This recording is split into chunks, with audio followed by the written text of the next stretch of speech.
Hello. Good afternoon, everyone. Getting this up a little early. I'm Charlotte, and this is Quarantine Story Time, where we've been reading War and Peace. And we're practically done. We're one day away from being done. We will finish tomorrow, inshallah. Today we are in the epilogue, and we were in part 2 of the epilogue because Tolstoy wrote such a long epilogue that it's literally broken up into part 1 and 2 with all the little subsections. So part 2, we'll read 1 through 7 today, which should get us halfway through the second part. And then tomorrow we'll finish reading that and one little appendix, like post-log letter that he wrote. So I think that'll be very edifying. And it's now the year 1820, and after all the war, now everyone's like married and has kids and settling into life, and there's also talk of like sort of maybe reform or revolution within Russian society and Russian government. And I was wondering, I was looking it up after the reading yesterday because I couldn't remember when the Russian Revolution, like the Bolshevik Revolution happened, and I didn't realize it was like 1917, which is amazing because it's like a little over 100 years ago, but like the beginning of the 20th century was when this happened, and for some reason in my mind I just assumed it happened earlier, but the Tsar was, still head of Russia all the way up until like beginning of World War I-ish. So kind of. But I guess that makes sense because there was the Anastasia, who, until recently was still alive. So I suppose that makes sense. I just hadn't kind of put it all together in my timeline. So that the Bolshevik Revolution happens about 100 years after this book is supposed to take place. For comparison. If you missed anything, jump onto the playlist. Please subscribe to the channel. Because I think we will be doing more classic literature readings in the coming weeks. But Friday and next week, there'll be no readings because we'll finish with the book, and I'll just be taking some time off and deciding what book to read next. So if you have any ideas or recommendations you want to put forth, feel free to send them. I'm gotten some ones for like some Kafka or perhaps some Dracula, Bram Stoker's Dracula. That could be interesting. Or there's another one I want to say. But yeah, so definitely looking into classic literature. I think I might delve into what's available on the Gutenberg Project. That could be kind of cool. And no Jane Austen and none of probably the Bronte sisters because I've already read most of their stuff. So I'm hoping to read something fresh with you guys. So if you have any ideas or votes, please feel to drop them in the comments. Again, thanks for tuning in and check out the playlist if there's any things you missed. Today is a bit of a longer reading, but not quite as long as Monday and Tuesday. Those were probably the longest days. So let's go ahead and jump in without too much further ado and see what's happening now in part 2.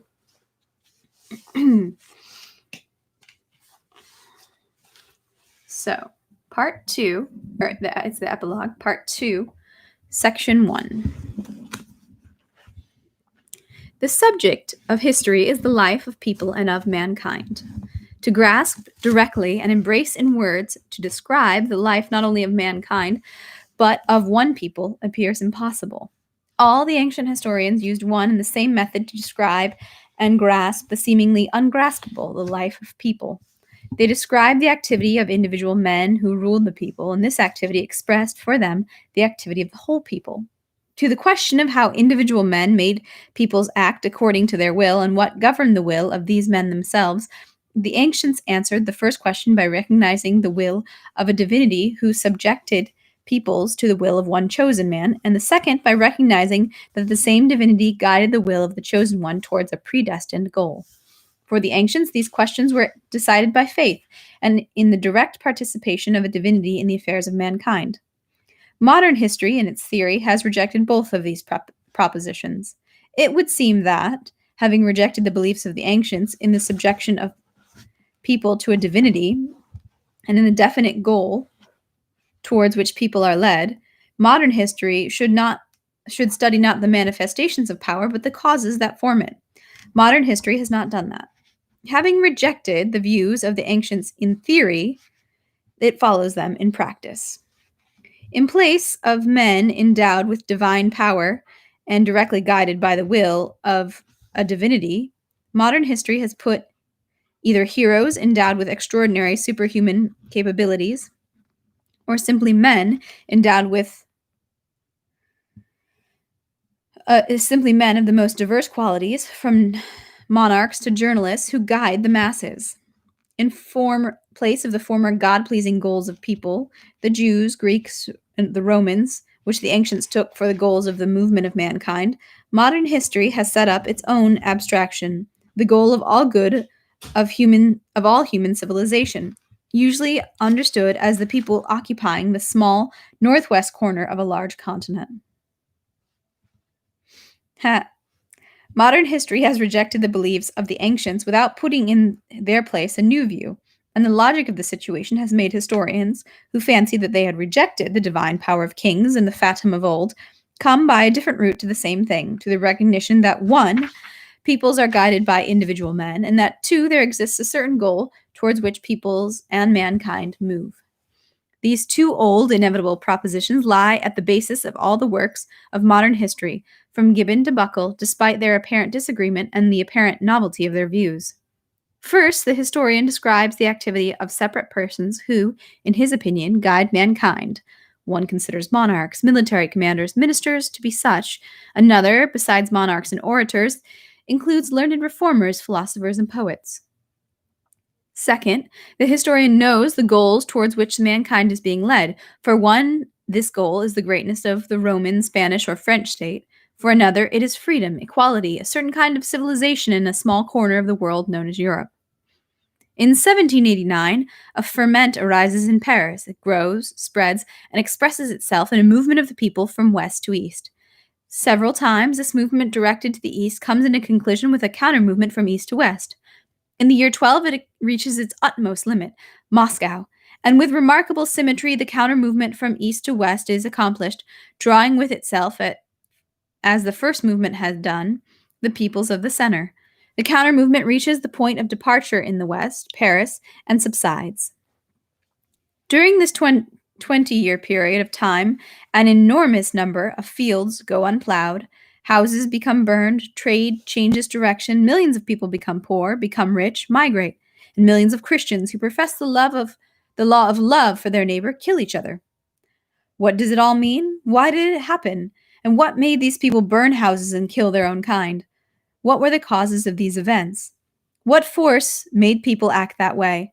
These are the involuntary, simple-hearted, and most legitimate questions that mankind proposes for itself, encountering the memorials and traditions of that past period of movement. To settle these questions, mankind's common sense turns into the science of history, which has for its goal the self-knowledge of people and of mankind. If history had maintained the view of the ancients, it would say that a divinity, to reward or punish its people, gave power to Napoleon and guide his will towards achieving its divine purposes. All that answer would be full and clear, and that answer would be full and clear. One might believe or not believe in the divine significance of Napoleon, but for the believer in it, everything in the history of that time would be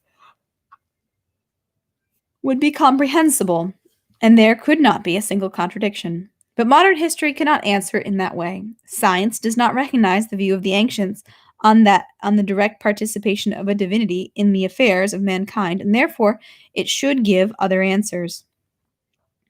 Modern history, in answers to these questions, says, "You want to know what this movement means, why it occurred, and what force produced these events? Listen." Louis XIV was a very proud and presumptuous man. He had such and such mistresses and such ministers, and he ruled France badly. Louis's heirs were also weak men who ruled France badly. They too had such and such favorites and such mistresses. Besides, certain men were writing books at that time. At the end of the 18th century, some 24 men got together in Paris and started talking about all men being equal and free. That led people all over France to start slaughtering and drowning each other. These people killed the king and many others. At the same time, there was in France a man of genius, Napoleon. He defeated everybody everywhere. That is, he killed a lot of people because he was a great genius, and went off for some reason to kill Africans, and he killed them so well and was so cunning and clever that on coming back to France, he ordered everybody to obey him, and everybody obeyed him. Having become emperor, he again went to kill people in Italy, Austria, and Prussia, and there he killed a lot. In Russia, there was the Emperor Alexander, who decided to restore order in Europe and therefore made war with Napoleon. But in the year 7, he suddenly made friends with him, then in the year 11, quarreled again, and again they started killing a lot of people. And Napoleon brought 600,000 men to Russia and captured Moscow. Then he suddenly ran away from Moscow, and then the Emperor Alexander, helped by the advice of Stein and others, united Europe to take up the arms against the disturber of its peace. All Napoleon's allies suddenly became his enemies, and this armed force marched against Napoleon, who had gathered new forces. The allies defeated Napoleon, entered Paris, made Napoleon abdicate, and exiled him to the island of Elba, not depriving him of the dignity of emperor, and showing him only respect, though 5 years earlier and 1 year later everybody considered him a bandit and an outlaw. And so began the reign of Louis XVIII, who until then both the French and the allies only laughed at. Napoleon, pouring out tears before his old guard, abdicated and went into exile. Then skillful statesmen and diplomats, in particular Talleyrand, who managed to sit in a certain chair before everyone else and thereby extend the borders of France, talked in Vienna, and with these talks made people happy or unhappy. Suddenly the diplomats and monarchs nearly quarreled. They were already prepared to order their troops to kill each other again. But at that moment, Napoleon arrived in France with a battalion, and the French, who hated him, all submitted to him at once. But the allied monarchs were angered by that, and again went to war with the French. And the genius Napoleon was defeated and taken to the island of St. Helena, having suddenly been recognized as a bandit. And there the exile, separated from those dear to his heart and from his beloved France, died a slow death on the rock and bequeathed his great deeds to posterity. But in Europe, there was the reaction, and the sovereigns all started mistreating their own people again. It would be wrong to think that this is a mockery, a caricature of historical descriptions. On the contrary, in the mildest expression of those answers, contradictory and answering no questions, which were given by all history, from the composers of memoirs and histories of separate states to general histories and the new genre of history and of culture of that time. The strangeness and the comicality of these answers came from the fact that modern history is like a deaf man, answering questions that no one has asked him. If the aim of history is to describe the movement of mankind and of peoples, then the first question, without answering which the rest will remain incomprehensible, is the following: what force moves people? To this question, modern history anxiously tells us either that Napoleon was a great genius, or that Louis XIV was very proud, or else that the writer so-and-so wrote such and such books. All that may very well be, and mankind is ready to agree with it, but it is not asking about that. All that may be interesting if we recognize the divine power based on itself and always the same that governs its people through Napoleon's, Louis, and writers, but we do not recognize that power, and therefore, before talking about Napoleon's, Louis, and writers, we must show the existing connection between these people and the movement of peoples. If in place of divine power there stands only another force, then what this force consists in must be explained. For the whole interest of history is contained precisely in that force. History seems to suppose that this force goes without saying and is known to everyone. But, despite all the desires to take this force as a known thing, everyone who reads through very many historical works will involuntarily doubt that this new force, variously understood by historians themselves, is well known to everyone. Hey! Just jumping in. Got the live chat up, so feel free to say hi. Section 2. What force moves people? Specialized biographical historians and historians of separate peoples understand this force as the force inherent in heroes and rulers. In their descriptions, events are produced solely by the will of the Napoleons, the Alexanders, or generally of those people the specialized historian is describing. The answer given by this sort of historian to the question of the force that moves events are satisfactory, but only so long as there is one historian for each event. But once historians of different nationalities and views begin to describe the same event, the answers they give immediately lose all meaning because each of them understands this force not only differently, but often in a totally opposite way. One historian insists that the event was produced by the power of Napoleon. Another insists it was produced by the power of Alexander. A third by the power of some third person. Besides that, historians of that sort contradict one another, even in explaining that force on which the power of one and the same person is based. Thiers, a Bonapartist, says that Napoleon's power was based on his virtue and genius. Lanfrey, a Republican, says it was based on his swindling and on duping the people. So that historians of this sort, by mutually demolishing each other's propositions, thereby demolish the concept of the force that produces events and give no answer to the essential question of history. General historians, who deal with all peoples, seem to recognize the incorrectness of the specialized historian's view of the force that produces events. They do not recognize this force as the power inherent in heroes and rulers, but as the result of many variously directed forces. In describing a war or the subjugation of a people, the general historian seeks the cause of an event not in the power of one person, but in the interaction of many people connected with the event. According to this view, it seems that the power of historical figures, conceived as a result of many forces, cannot be considered a force itself productive of events. Yet, general historians, in most cases, happen to use the concept of power once again as a force in itself, productive of events and related to them as a cause. By their account, a historical figure is now the product of his time, and his power is only the product of various forces. Now his power is a force productive of events. By their account, a historical figure is now the product of his time, and his power is only the product of various forces. Now his power is a force productive of events. Gervinus, Schlosser, and others, for example, now prove that Napoleon was a product of the revolution, of the ideas of 1789, and so on, and now say outright that the campaign of the year 12 and other events they do not like are only products of Napoleon's misdirected will, and that those same ideas of 1789 were stopped in their development as a result of Napoleon's despotism. The ideas of the revolution, the general state of mind, produced the power of Napoleon. The power of Napoleon suppressed the ideas of the revolution and the general state of mind. This strange contradiction is not accidental. Not only is it encouraged at every step, but all the descriptions of the general historians are made up of consecutive series of such contradictions. This contradiction comes from the fact that, having entered upon the path of analysis, the general historians stop halfway. To find the component forces equal to a composite or a resultant, it is necessary that the sum of the components equal the composite. This condition is never observed by general historians, and therefore, in order to explain the resultant force, they must necessarily allow for an unexplained force, besides the insufficient components, which acts upon the composite. The specialized historian, describing the campaign of the year 13, or the restoration of the Bourbons, says directly that these events were produced by the will of Alexander.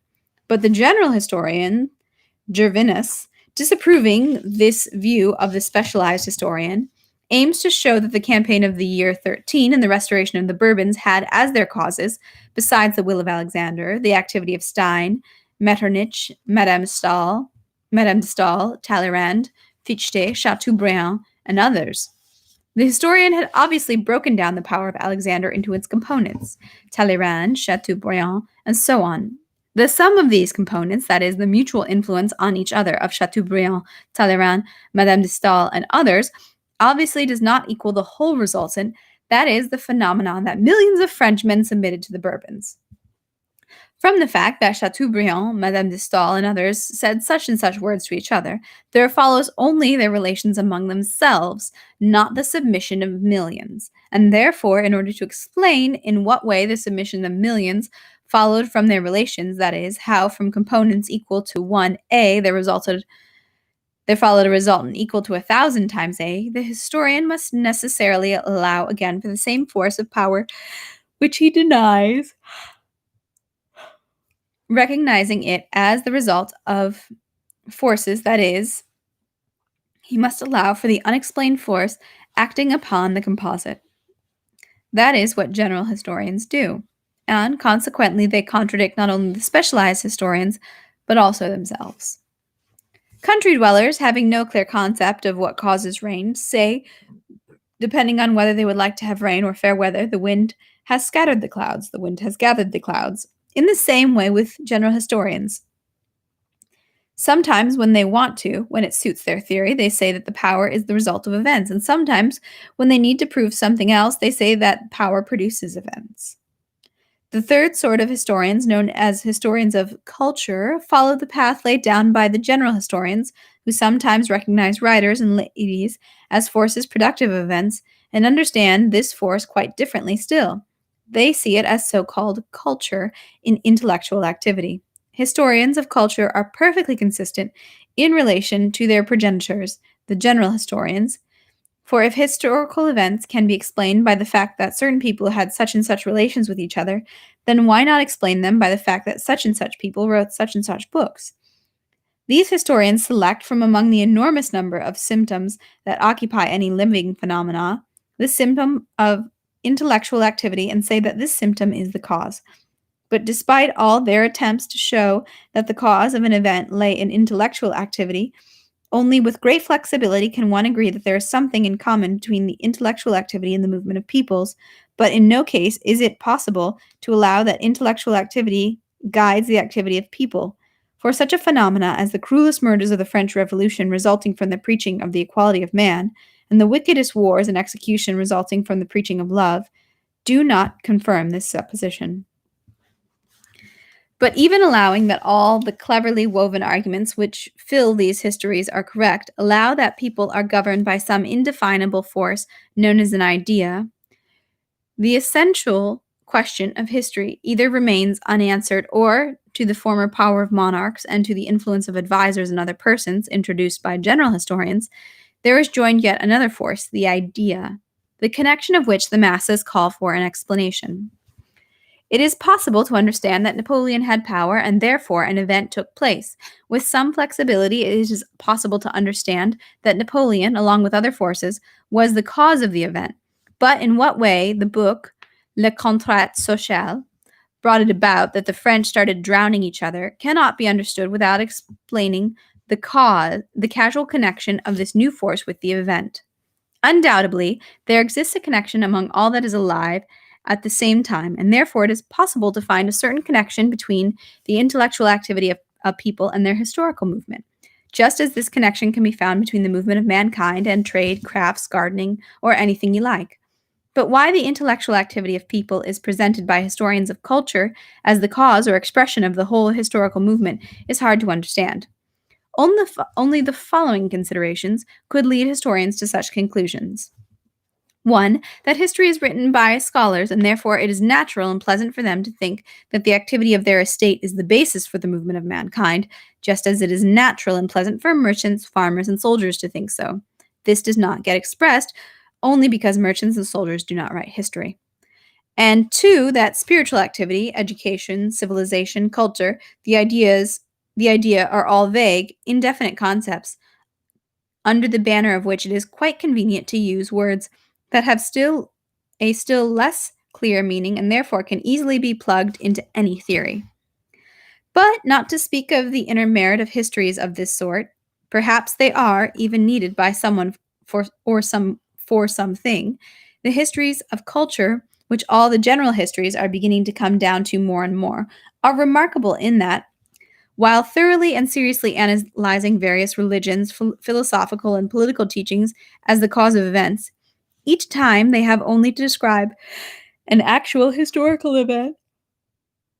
For example, the campaign of the year 12, they describe it involuntarily as a product of power, saying outright that this campaign is the product of Napoleon's will. In proving this way, the historians of culture involuntarily contradict themselves or prove that the new force they have invented does not express historical events, that the sole means of understanding history is the power which they supposedly do not recognize. Section 3. A locomotive is moving. Someone asks, why does it move? A muzhik says, the devil moves it. Another man says the locomotive moves because its wheels turn. A third asserts that the cause of the movement is the smoke blown away by the wind. The muzhik is irrefutable. In order to refute him, someone would have to prove to him that there is no devil, or another muzhik would have to explain to him that it is not the devil but a German who moves the locomotive.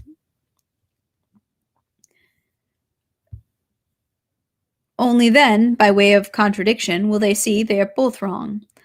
But the one who says that the cause is the turning of the wheel refutes him, because if he enters upon the terrain of analysis, he must keep going. He must explain the cause of the turning of the wheels. And until he arrives at the ultimate cause of a locomotive's movement, the steam compressed in the boiler, he will have no right to stop in his search for the cause. The one who has explained the movement of the locomotive by the smoke blown back, noticing that the explanation of the wheels did not furnish the cause, took the first symptom that came along and in his turn passed it on as the cause. The only concept that can explain the movement of the locomotive is the concept of a force equal to its visible movement. The only concept by means of which the movement of peoples can be explained is the concept of a force equal to the movement of the peoples.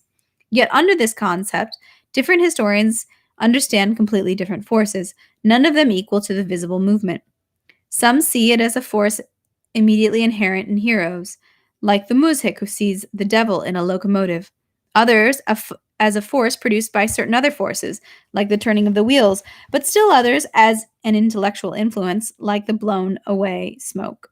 As long as histories of separate persons are written, be they Caesars, Alexanders, or Luthers and Voltaires, and not the history of all the people, all without a single exception, who participate in an event, it is absolutely impossible to describe the movement of mankind without the concept of a force that makes people direct their activity towards a single goal.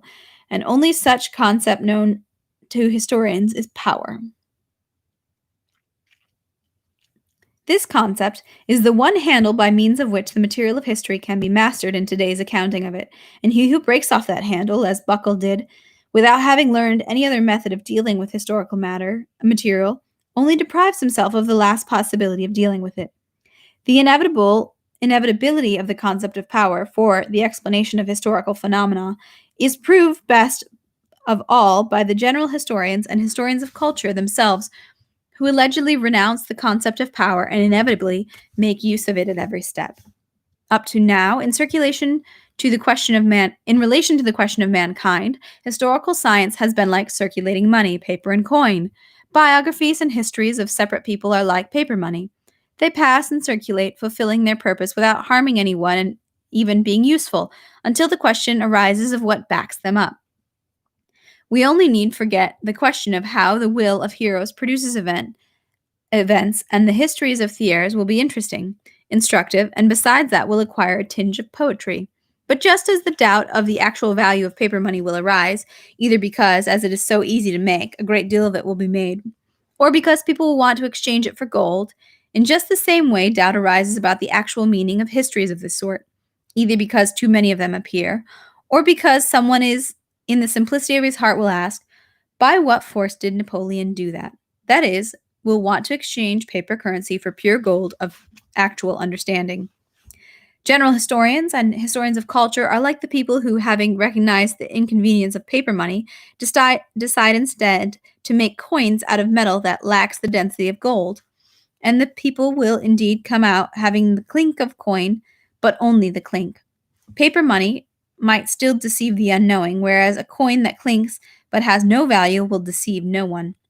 As gold is only good when it can be used not for exchange alone, but also for real things, so too general historians will only be gold when they are able to answer the essential question of history: what is power? The general historians answer this question contradictorily, and the historians of culture push it aside altogether, answering something else.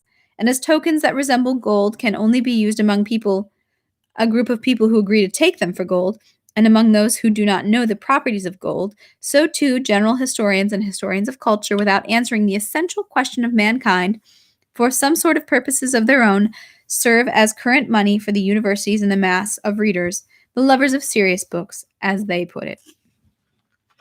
Section 4.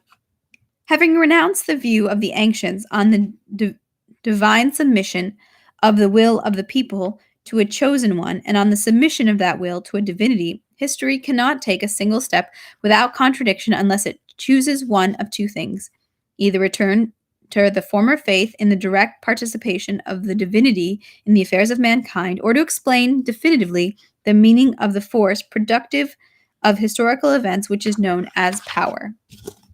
To return to the first is impossible. Belief has been destroyed, and therefore it is necessary to explain the meaning of power. Napoleon had given orders to gather troops and go to war. We are so accustomed to this notion, we have grown so used to this view, that the question of why 600,000 men go to war when Napoleon says such and such words seems senseless to us. He had power, and therefore what he ordered was done. This answer is perfectly satisfactory if we believe that power was given to him from God, but as soon as we do not acknowledge that, it becomes necessary to define what this power of one man over others is. This power cannot be the direct power of physical domination of a strong being over a weak, the domination based on application or threat of the application of physical force, like the power of Hercules, nor can it be based on the domination of moral force, as some historians think, in the simplicity of their hearts, when they say that historical figures are heroes, that is, men endowed with a special force of soul and mind, which is called genius. This power cannot be based on the domination of moral force, for, not to speak of the heroic men like Napoleon, whose moral virtue opinions differ greatly. History shows us that neither the Louis XI nor the Metternichs, who ruled over millions of people, had any special qualities of spiritual force, but were, on the contrary, for the most part, morally weaker than each of the millions of people they ruled over. It is the source of power. If the source of power lies neither in physical nor in the moral qualities of the person who possesses it, then it is obvious that the source of this power must be found outside this person, in those relations to the masses in which the person who possesses power finds himself. That is exactly how power is understood by jurisprudence, that money changer of history which promises to exchange the historical understanding of power for pure gold. Power is the sum total of the wills of the masses transferred by express or tacit agreement to rulers chosen by the masses. In the domain of jurisprudence, which consists of arguments about how the state and power must be organized, if all that can be organized, this is all very clear. But when applied to history, this definition of power calls for elucidation. Jurisprudence considers the state and power as the ancients consider fire, as something absolutely existent. But for history, the state and power are only phenomena, just as for present-day physics fire is not an element but a phenomenon. From this fundamental difference between the views of history and of jurisprudence comes the fact that jurisprudence can speak in detail of how, in its opinion, power must be organized and what power is, existing immutably outside time. But to answer questions about the meaning of power as it changes in time, it can give no answer. If power is the transfer of the sum total of wills to a ruler, then is Pugachev a representative of the wills of masses? If he is not, then why is Napoleon I? Why was Napoleon III a criminal when he was caught in Boulogne, while later the criminals were the ones he caught? During the palace revolutions, in which 2 or 3 persons sometimes take part, is the will of the masses also transferred to a new person? In international relations, is the will of the popular masses transferred to their conqueror? Was the will of the Confederation of the Rhine transferred to Napoleon in 1808? Was the will of the masses of the Russian people transferred to Napoleon in 1809, when our troops in alliance with the French went to make war on Austria? These questions can be answered in 3 ways. Either 1, by recognizing that the will of the masses is always unconditionally handed over to a ruler or rulers whom they have chosen, and that therefore any rise of a new power, any struggle against the power once handed over, should be considered only a violation of the real power. Or 2, by recognizing that the will of the masses is transferred to a ruler conditionally under definite and known conditions, and by showing that all constraints, clashes, and even destructions of power come from the non-observation by the rulers of the conditions under which power was transferred to them. Or 3, by recognizing that the will of the masses is transferred to a ruler conditionally but under unknown, undefinite conditions, and the rise of many powers, their struggle and their fall, come only from the greater or lesser degree to which rulers fulfill those unknown conditions under which the wills of the masses are transferred from some people to others. And these are the 3 ways in which historians explain the relations of the masses to the rulers.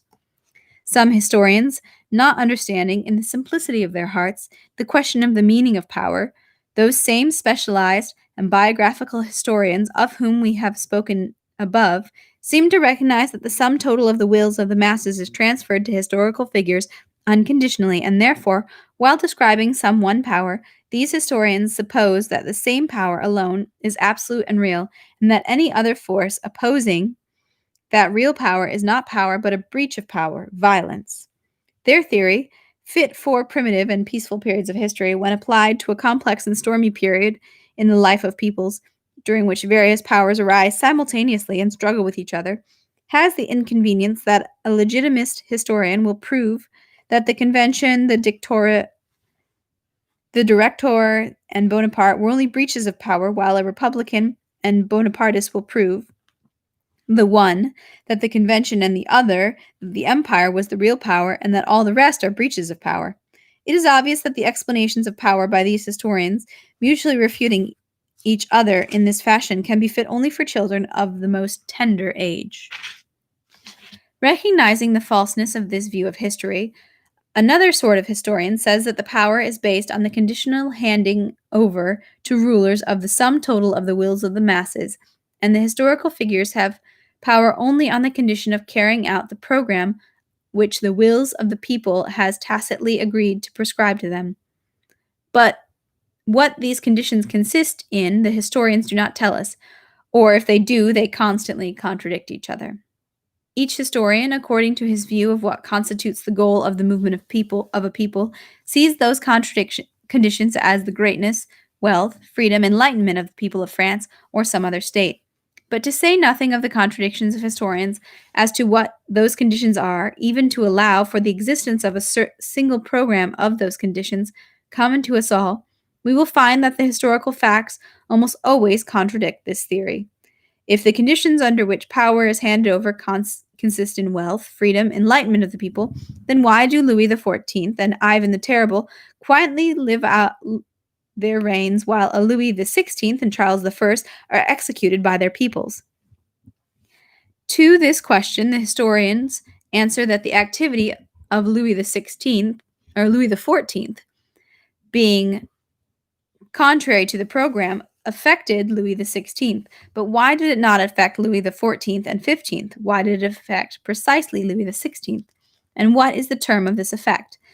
To these questions, there neither are nor can be any answers. Equally little explanation is given by this view of the reason why the sum total of wills is not transferred from its rulers and their successors for several centuries, but then suddenly, in the course of 50 years, is transferred to the convention, the director, Napoleon, Alexander, Louis XVIII, and again to Napoleon, to Charles X, to Louis Philippe, to the Republican government, to Napoleon III. While explaining these quickly occurring transfers of will from one figure to another, especially to do with international relations, conquests, and alliances, these historians must involuntarily recognize that part of these phenomena are not regular transfers of wills, but accidents depending now on cunning, now on error or perfidy, or the weakness of a diplomat or a monarch or a party leader. So that the majority of the historical phenomena, civil wars, revolutions, conquests, are presented by these historians not as the result of transfers of free wills, but as the result of the false application of the will of one or several men, that is, again, as breaches of power. And therefore, historical events of this sort, too, are presented by historians as deviations from theory. These historians are like the botanist who, having observed that some plants emerge from the seed with 2 cotyledons, would insist that everything that grows only by doubling itself into 2 leaves, and that a plant and that a palm and a mushroom and even an oak branching out in its full growth and no longer having any resemblance to two leaves deviate from the theory. Historians of the third sort recognize that the will of the masses is transferred to historical figures conditionally, but that these conditions are unknown to us.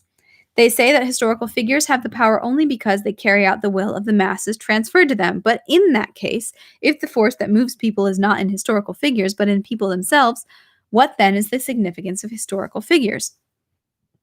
Historical figures say that these historians express themselves in the will of the masses, and the activity of historical figures serves to represent the activity of the masses.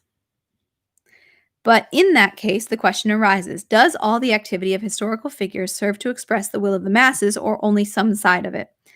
If all the activity of historical figures serves to express the will of the masses, as some think, then the biographies of Napoleons and Catherines, with all the details of court gossip, serve to express the life of the people, which is an obvious absurdity. If only one side of the activity of a historical person serves to express the life of the people, as other alleged philosopher historians think, then in order to determine which side of the activity of a historical figure expresses the life of the people, we must first know what the life of the people is. Running into this difficulty, historians of this sort think up the most vague, intangible, and general abstraction to which the greatest number of events can be accommodated, and say that this abstraction is the goal of the movement of mankind. The most usual general abstractions, accepted by almost all historians, are freedom, equality, enlightenment, progress, civilization, culture. Having posited some abstraction as the goal of the movement of mankind, historians study those who have left the greatest number of memorials behind. Kings, ministers, generals, writers, reformers, popes, journalists. To the extent that all these figures, in their opinion, have furthered or hindered that abstraction.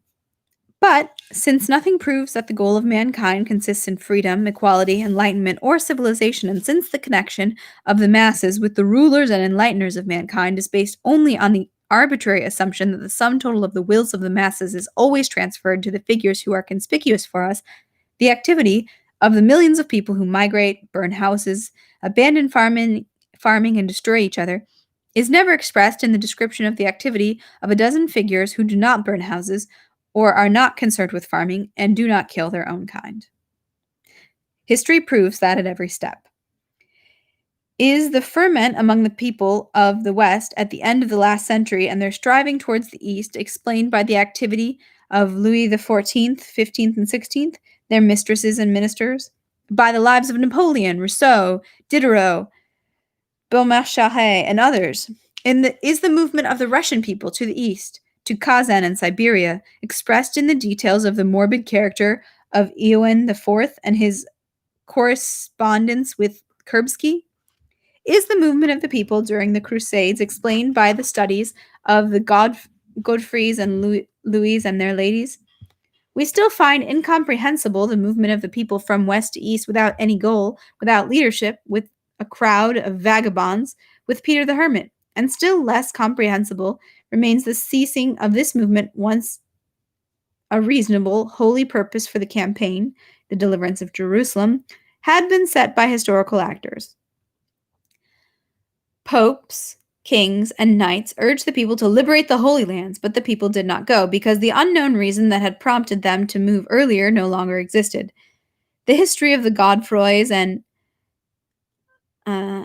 Minsingers obviously cannot contain the life of the people, and the history of the Godfroys and Minsingers has remained the history of the Godfroys and the Minsingers, while the history of the life of the people and their motives has remained unknown. Still less will the history of writers and reformers explain the life of the people to us. The history of culture will explain to us the motives, the conditions of life, and the thoughts of a writer or a reformer. We will learn that Luther had a hot temper and said such and such things, and we will learn that Rousseau was mistrustful and wrote such and such books. But we will not learn why, after the Reformation, the people slaughtered each other, and why, during the French Revolution, they executed each other. If we combine these two sorts of histories, as modern historians do, We will get the history of monarchs and writers, but not the history of the life of peoples. Section 5. The history of peoples cannot be contained in the lives of several men, for the connection between these several men and the peoples has not been found. The theory that this connection is based on the transfer of the sum total of wills to historical figures is a hypothesis not confirmed by the experience of history. The theory of the transfer of the sum total of wills of the masses to the historical figures may explain a great deal in the sphere of jurisprudence and may be necessary for its purposes, but in its application to history, once revolutions, conquests, civil wars appear, once history begins, this theory explains nothing. This theory seems irrefutable precisely because the act of transferring the wills of the people cannot be verified since it never took place. Whatever events take place, whatever stands at the heads of the event, the theory can always say that this people stood at the head of the events because the sum total of wills was transferred to him. The answers that this theory gives to historical questions are like the answers of a man who, looking at a moving herd and taking no account either of the quality of the pasture in different parts of the field or the urging of the herdsman, would judge the reason for this or that direction of the herd by which animal is at the head of the herd. The herd is going in this direction because the animal at the head of it is leading it, and the sum total of the wills of all the rest of the animals is transferred to this ruler of the herd. So answering the first category of historians who recognize the absolute transfer of power.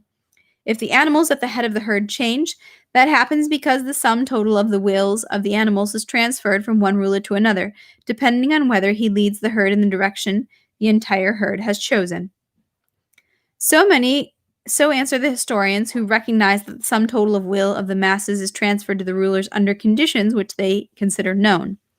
Given this method of observation, it quite often happens that the observer, depending on the direction chosen by the herd, considers animals as leaders who, as a result of a change in the direction of the masses, are no longer in front, but on the side and sometimes behind. If the animal at the head change constantly and the direction of the entire herd changes constantly, that happens because to attain the direction which is known to us, the animals hand over their wills to the animals that are conspicuous to us, and thus, in order to study the movement of the herd, we must observe all the conspicuous animals going on all sides of the herd. So speak historians of the third category who recognize all historic figures from monarchs to journalists as expressive of their time. The theory of the transfer of the will of the masses to historical figures is only a paraphrase, only an expression of the words of the question in different words. What is the cause of historical events? Power. What is power? Power is the sum total of wills transferred to one person. On what condition are the wills of the mass transferred to one person? On the condition that the person expresses the will of the whole people. That is, power is power. That is, power is a word, the meaning of which we do not understand. If the domain of human knowledge were limited to abstract thinking alone, then, having subjected the explanation of power given by science to criticism, mankind would come to the conclusion that power is only a word and does not exist in reality. But for the apprehending of phenomena, besides abstract thinking, man has the tool of experience, with which he verifies the result of thinking, and the experience says that power is not a word but an actual existing phenomena.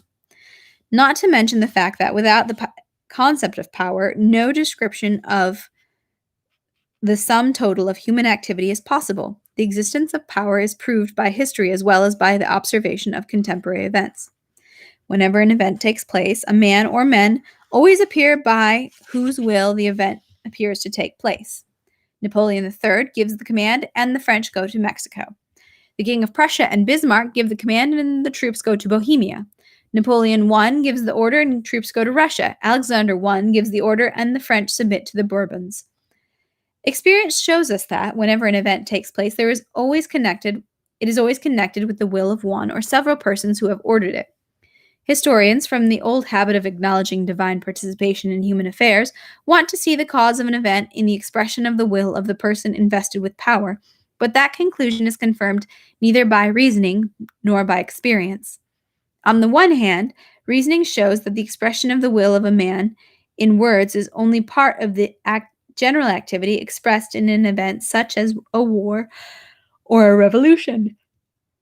And therefore, without recognizing an incomprehensible supernatural force, a miracle, it is impossible to allow that words could be the immediate cause of the movement of millions.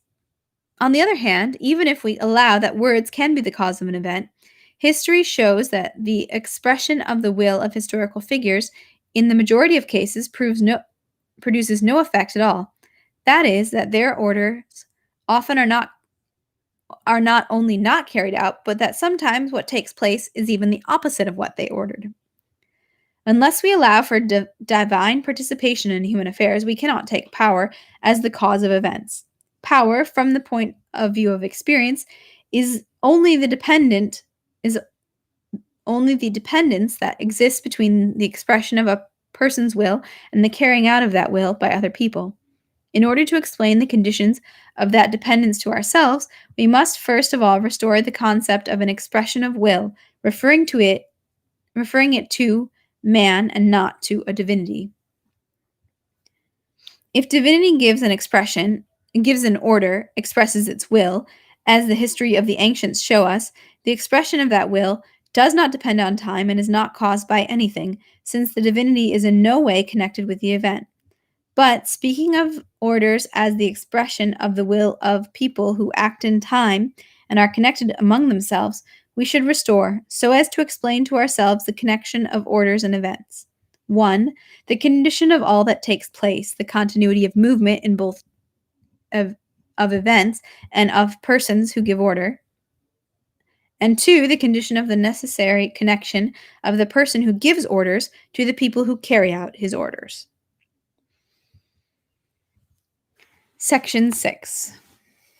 Only the expression of the will of a divinity not dependent on time can pertain to a whole series of events that are to take place over several years or centuries, and only a divinity, without cause, by its will alone, can determine the direction of mankind's movement. Man acts in time and himself participates in events. In restoring the first omitted condition, the condition of time, we will see that not a single order can be carried out without the existence of a previous order that makes possible the carrying out of the latter one. Never does a single order appear spontaneously and not include in itself a whole series of events, but each order follows from another and never pertains to a whole series of events, but only to one moment of the event. Then we say, for instance, that Napoleon ordered the army to go to war. We unite into one simultaneously expressed order a series of consecutive orders dependent on each other. Napoleon could not order a campaign against Russia and never did. Today he ordered such and such papers written to Vienna, Berlin, and Petersburg. Tomorrow, such and such degrees and orders to the army, the fleet, the commissariat, and so on and so forth.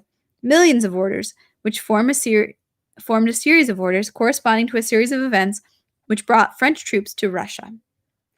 If Napoleon, throughout his reign, kept giving orders about the expedition to England, expends more effort and time on it than any other of his undertakings, and despite that, throughout his reign, never once attempts to carry out his intentions, but makes an expedition to Russia, with which, by his more than once expressed conviction, he considers it more advantageous to be in alliance, this happens because the first series of orders did not correspond to a series of events, and the second series of orders did.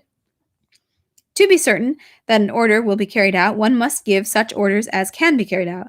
But to know what can and cannot be carried out is impossible, not only for Napoleon's campaign in Russia, in which millions take part, but even for the most uncomplicated event, because the carrying out of the one and the other can always meet with millions of obstacles. Each order carried out is always one of a great many that are not carried out. All the impossible orders are not ordered with the event and are not carried out. Only those that are possible are connected in a consecutive series of orders that correspond to a series of events and are carried out. Our false notion that the order that precedes an event is the cause of the event comes from the fact that once an event has taken place and out of thousands of orders, only those connected with the event were carried out, we forget about those that were not, because they could not be carried out. Besides, the chief source of our error in this sense comes the fact that in a historical account, a whole series of countless, diverse, and minuscule events, such as all that brought French troops to Russia, is generalized into one event according to the result of this series of events produced. And in correspondence with this generalization, the whole series of orders is also generalized into one expression of will. We say Napoleon wanted to and did campaign against Russia. In reality, we will never find all the activity of Napoleon anything resembling the expression of such a will, but we will see the series of orders or expressions of his will directed in the most diverse and indefinite ways. Out of a countless series of Napoleon's orders that were not carried out, the series of orders carried out for the campaign of the year 12 composed itself not because those orders were in any way different than the others that were not carried out, but because the series of those orders corresponded to the series of events that brought French troops to Russia. Just as in stenciling, some figure or other gets painted not depending on the direction or manner in which the paint is applied, but because the figure cut out of the stencil is smeared in all directions with paint. So that, considering the relation of orders to events in time, we will find that orders can in no way be the cause of events, but that there exists a certain dependence between the one and the other. To understand what this dependence is, it is necessary to restore another omitted condition of any order proceeding not from a divinity, but from a man, which consists in the fact that the man who orders participates in the event himself. This relation of the one who orders to those whom he orders is precisely what is called power. This relation consists in the following. For common activity, people always form themselves into certain units, within which, despite the variety of purposes set for the joint action, the relation among the people participating in the activity is always the same. In forming these units, people always arrive at such relations among themselves that the largest number of people take the largest direct part, and the smallest number of people the smallest direct part in the joint action for which they have come together. Of all the units that people form carrying out joint actions, one of the most distinct and definite is an army. Every army is made up of members of the lowest military rank, privates, of whom there is always the largest number. Of members of the next higher military rank, corporals, sergeants, who are fewer in number than the first, of still higher rank, who are still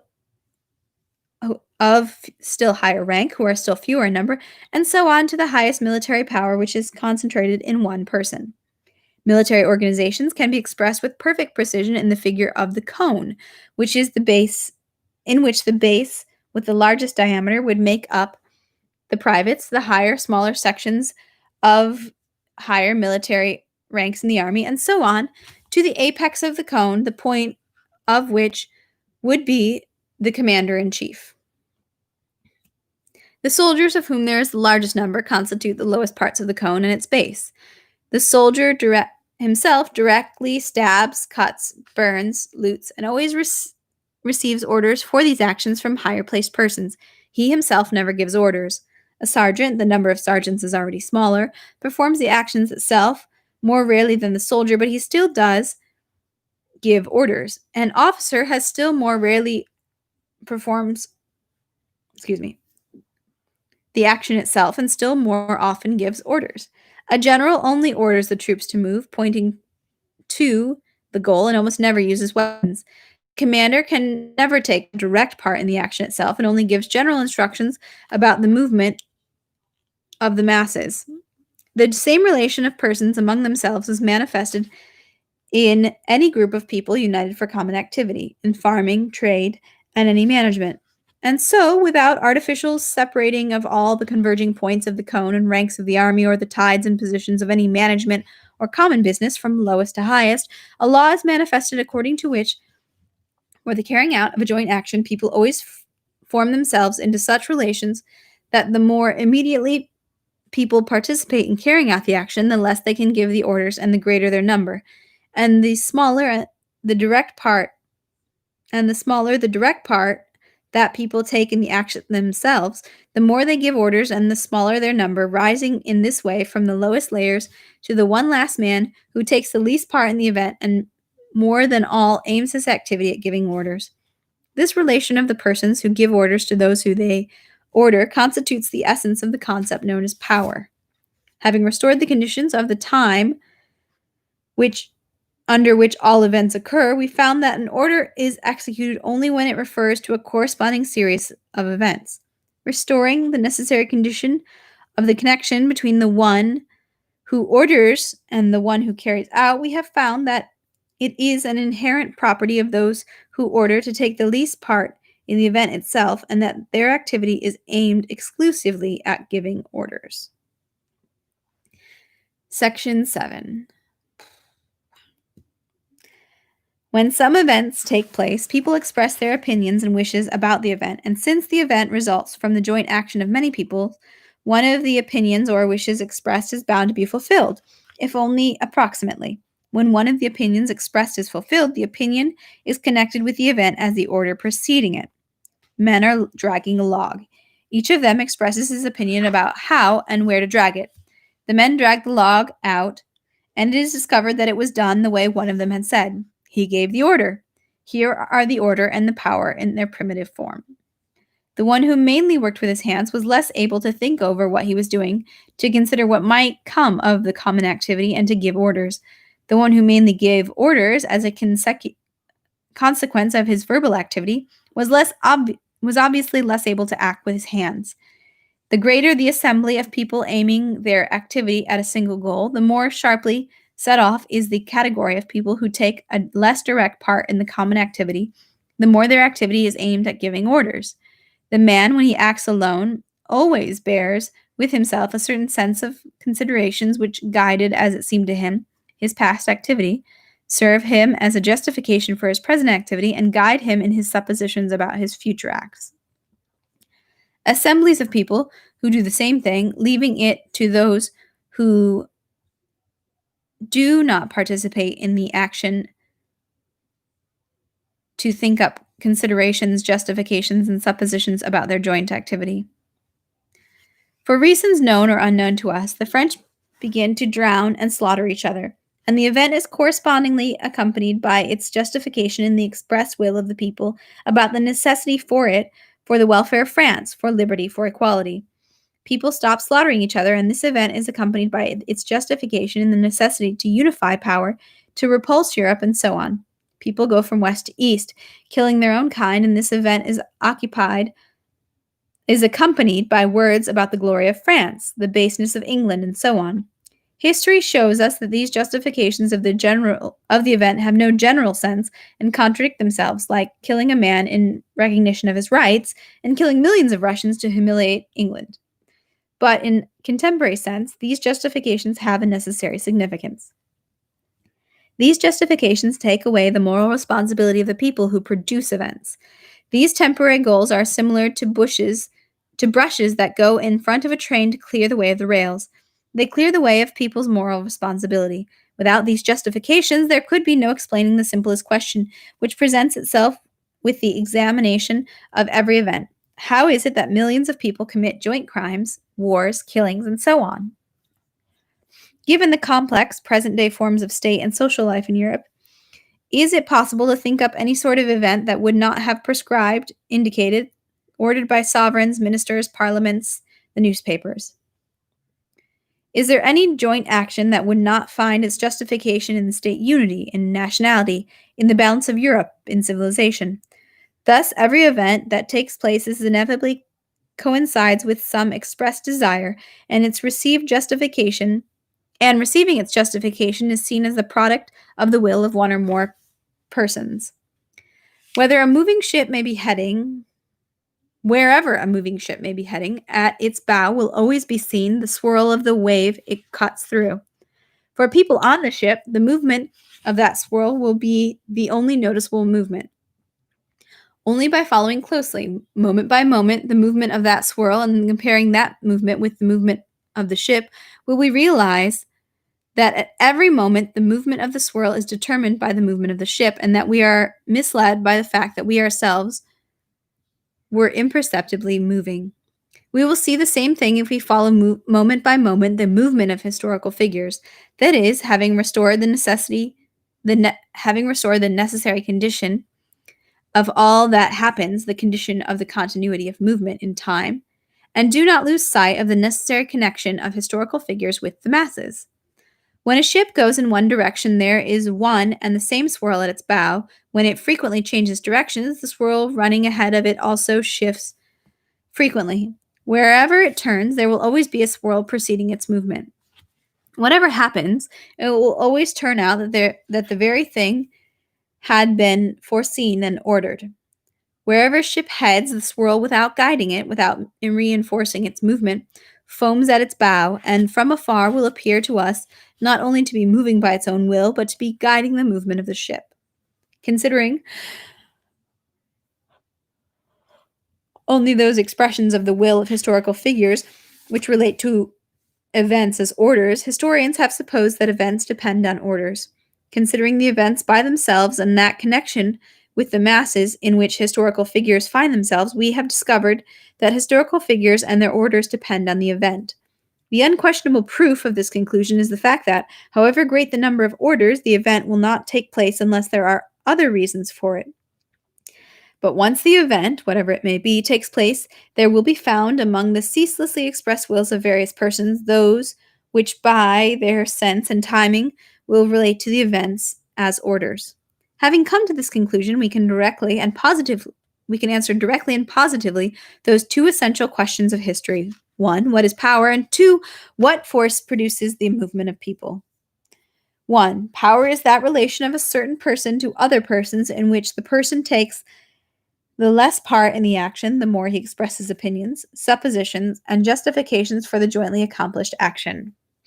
2, the movement of peoples is produced not by power, not by intellectual activity, not even by a combination of the two as historians used to think, but by the activity of all people taking part in an event and always joining together in such a way that those who take the greatest direct part in the event take the least responsibility upon themselves, and vice versa. In the moral respect, the cause of the event appears to be power. In the physical respect, those who submit to power. But since moral activity is unthinkable without physical activity, the cause of the event is neither the one nor the other, but a combination of the two. Or in other words, the concept of a cause is inapplicable to the phenomena which we are considering. In the last analysis, we arrive at an eternal circle, at that utmost brink at which in every domain of thought the human mind always arrives. If it is not toying with its subject. Electricity produces heat, heat produces electricity. Atoms attract each other, atoms repel each other.